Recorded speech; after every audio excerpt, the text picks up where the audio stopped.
Alright guys, good morning. So to start off our day, we are going to be going over figurative language, and we're going to be doing a graphic organizer with our book Hatchet. So to start us off, I'm going to give everybody a paper that has 2 columns. One column, you will put the definition of the figurative language, and then in the second column we'll have a space for the definition and for an example. So I'm going to start handing all this paper out. While that is getting handed out, I'm going to go over here to our PowerPoint on figurative language, and we're going to talk about each of the different figurative languages and examples of them. So, for our first figurative language, we have a simile. Now, a simile is defined as 2 unlike things compared together using words like or as. So in your first column on your graphic organizer page, you're going to write simile in that first box. And then on the box next to it, you're going to write this definition right here. 2 unlike things compared together using words like or as. Give you guys a couple seconds to do that. And then we have an example of what it means to use a simile in writing. So our example is, the weather is cooking like a barbecue, and of course the weather can't actually cook. It's just using figurative language to show that it is hot outside, so it uses the word like. Give you a couple seconds to copy that down. Anybody still working? Alright, let's move on. Our next figurative language term is metaphor. Now, a metaphor is 2 unlike things compared together, but without using the words like or as. So it is very important that you note that metaphors are without like or as. So, like before, you're going to put metaphor in that first column. Put the definition in the second column, and then underneath your definition, you're going to put this example. Little snowflake daggers poked my skin. Little snowflake daggers poked my skin. So it's using the comparison of snowflake daggers without saying like or as to compare 2 things together. That is your example of your metaphor. Your next one is an idiom. An idiom. An idiom is a word or phrase that does not literally mean what it says. It has some other type of meaning. So our example for an idiom would be,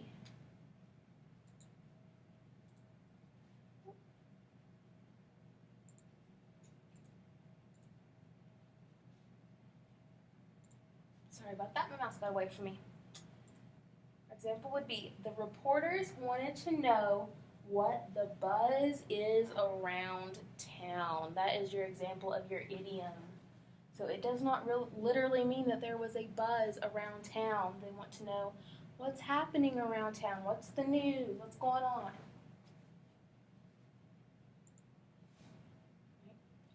Your next one, a hyperbole. Now, a hyperbole is a complete exaggeration to make a point, often used to create a humorous or mean effect. So a lot of times in writing, you will see a hyperbole being used to create some type of humor in the story. And with that, we have the heel was covered with a billion flowers. Now, there literally wasn't a billion flowers, but it just wants you to know that there was a lot of flowers there on the hill. Let's skip this one. An automatopoeia. Now, an automatopoeia is the act of spelling out the way a sound sounds. So, automatopoeias are going to be sound words. So, our example for an automatopoeia is, the stream whooshed through the manhole cover. When you say that word whooshed, you can picture in your mind what the water is actually doing. All right, our next figurative language term is personification. Now, personification is giving human-like qualities to non-human objects or animals. And our example for that would be, the flower stood tall amid the clovers. Now, flowers can't actually stand like we can, but they're saying the flowers stood out amidst the clovers.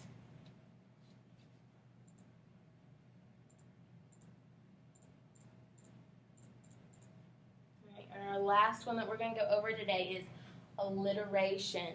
Now, an alliteration is using the same consonant sounds to start two or more nearby words in a sentence.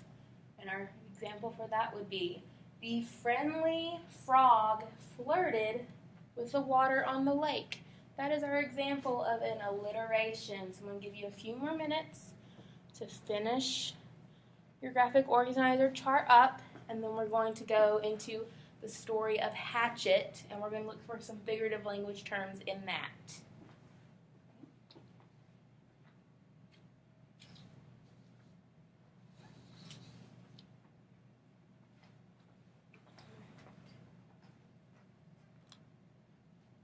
All right, is everybody done with that? All right, good.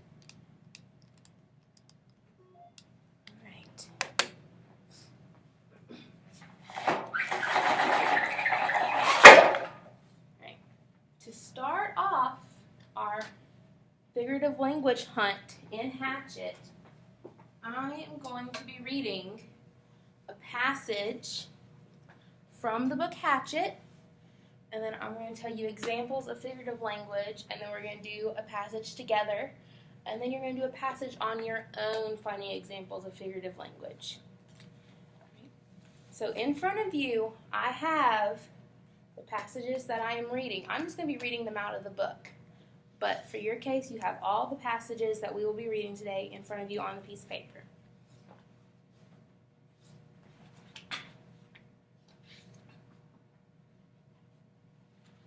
Right, so the first passage, it says, also looking, so stopped the pond, the moose, and the trees as he slid over them now, only 300 or 400 feet off the ground, like a picture. Then everything happened at once. Trees suddenly stood on detail, filled out his whole field of vision with green, and he knew he would hit and would die, but his luck held, and just as he was to hit, he came into an open lane, a channel of fallen trees, a wide place leading to the lake. The plane, committed to now landing, to crashing, fell into the wide space like a stone. And Brian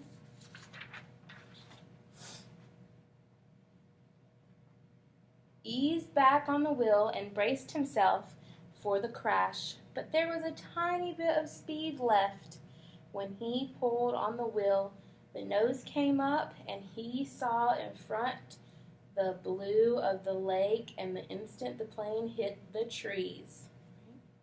So that's our passage that we're going to be looking for figurative language on. So first, I want to go to our passage where it said, he slid over them now,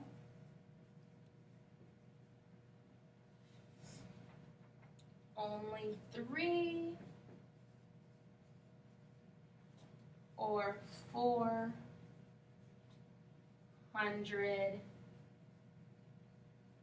feet off the ground. All right, that's the sentence I want to focus on right now. So he slid over them now, only 300 or 400 feet off the ground. Excuse me. Right. So can anybody tell me what they think the figurative language will be in here? Can I see some hands raised? Bentley, what do you think? That is right. It is a simile. It is a simile, and it is, where he said this was off the ground, all like a picture.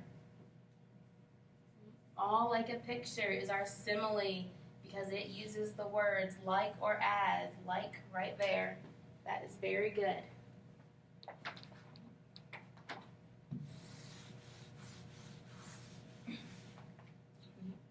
Our next one,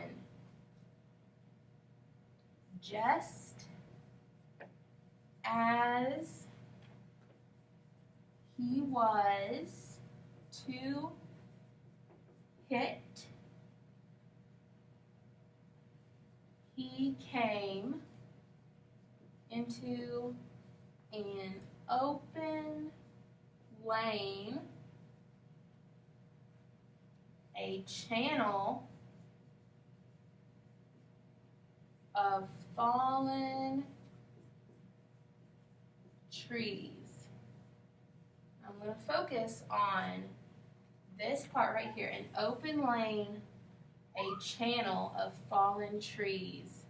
Who wants to guess what figurative language term this fits into? Gabby? That's right. Good job. It is a metaphor. A metaphor. Because it is comparing two things without using like or as, because it says an open lane, a channel of fallen trees. An open lane and a channel, it is comparing. Good job. And we'll do one more.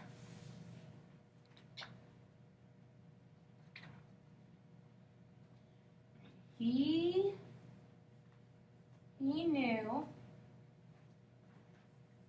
he would hit and die. He knew he would hit and die. Would die. But his luck held.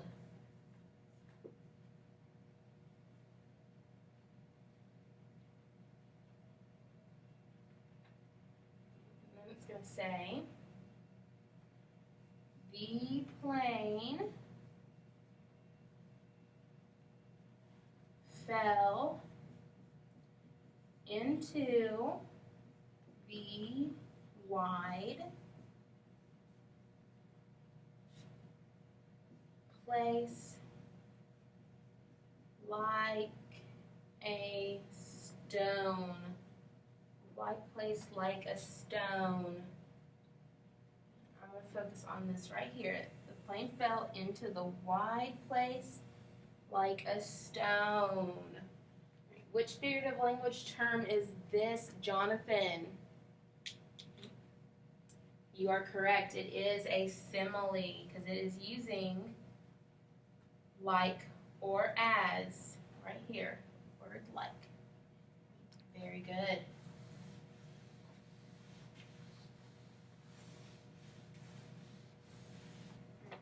Now, what I want us to do, since we've had some practice, we've done it together, you've done it with me guiding you. Now, what I want you to do is I want you to take about 5 minutes. I'm going to put 5 minutes on my timer.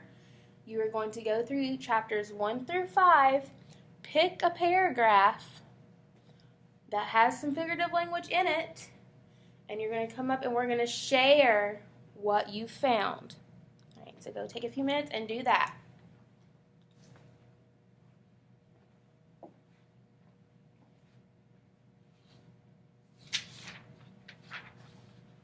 All right, our 5 minutes are up, and I've gotten some good examples from you guys for our figurative language. So the first one is from Kelsey.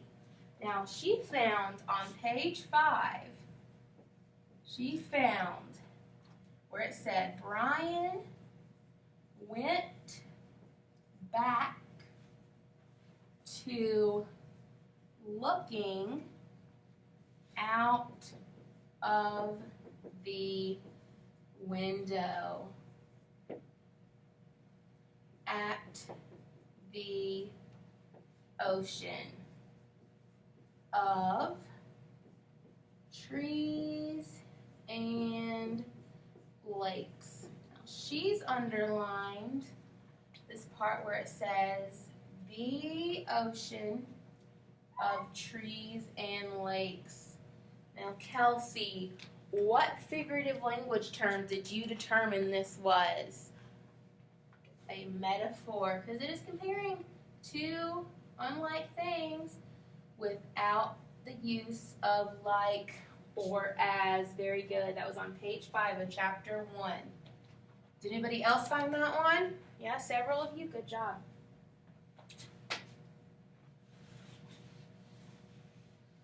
Our next one comes from Colton on page 19 on chapter 2. It says transmitter 221 was stamped in the metal and it hit him. And it hit him that this was the radio. It hit him that this was the radio. Now, Colton has underlined it hit him, talking about the transmitter 221 hit him. Right? And he says it was an idiom. Because, why is it an idiom, Colton? Very good, because it didn't literally hit him. He's saying that he saw the words transmitter 221 in his head, and then it dawned on him, it clicked inside his head that that was the name of the radio. That would be an idiom. Good job. And the last one that we are going to go over is from Jace, and he found it on page 26. So Jace put, the plane went into a glide, a very fast glide that ate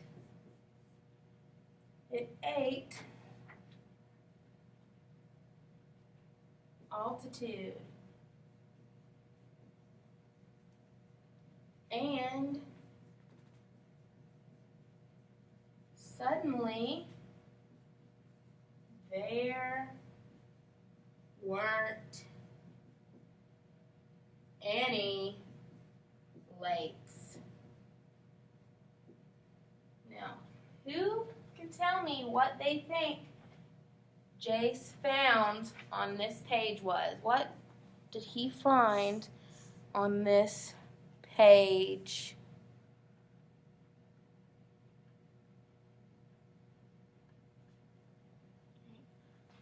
Good job. It was personification. Personification. And Jace, where is the personification? A very fast glide that ate altitude. Good job. The glide didn't literally put it in his mouth and eat it. It's personifying the plane glide. Very good.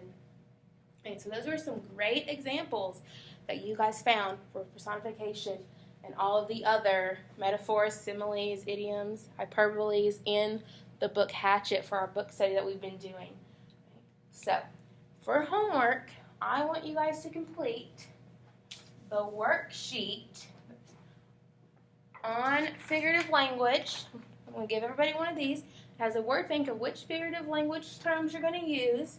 It has passages, sentences from the book Hatchet that you can take home your book, because some of these you need to look at the stuff around it to know what kind of figurative language it's talking about. So it gives you the page number. So we're going to complete that, and first thing tomorrow we're going to go over that. All right, guys. So it was awesome class today. I look forward to seeing you guys tomorrow.